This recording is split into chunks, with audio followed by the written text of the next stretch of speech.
want to talk to you about the production cycle.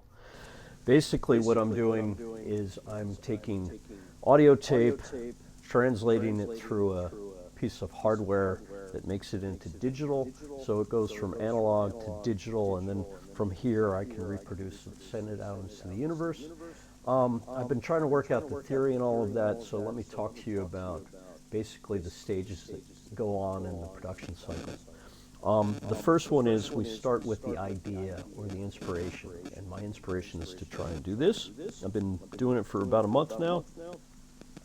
Second stage is to actually produce it, so I am speaking into this analog microphone.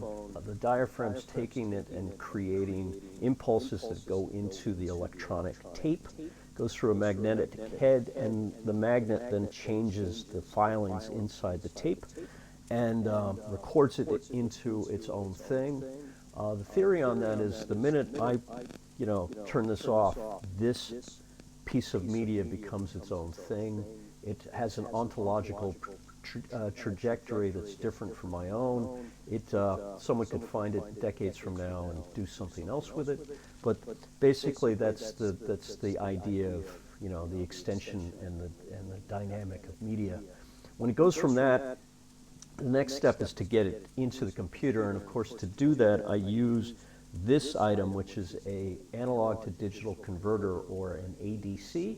What the ADC does is it changes the analog into digital zeros and ones and then sends it as a signal into the computer.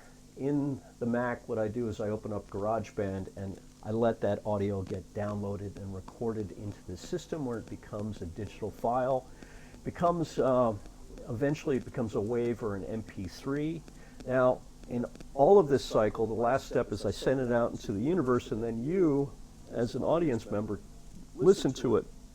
What happens on that end of it is, to get it from digital so you can understand it as analog, you have something called a digital to analog converter. It's in your cell phone, it's in your computer, it's basically in your television set. It's called a DAC, and what the DAC does is it takes this information and restores it back to what it was when it was on the tape. So it goes from analog to digital, and then digital back into analog. So that is the arc of production in basically this journey that I've created for myself. Thanks for your interest in this.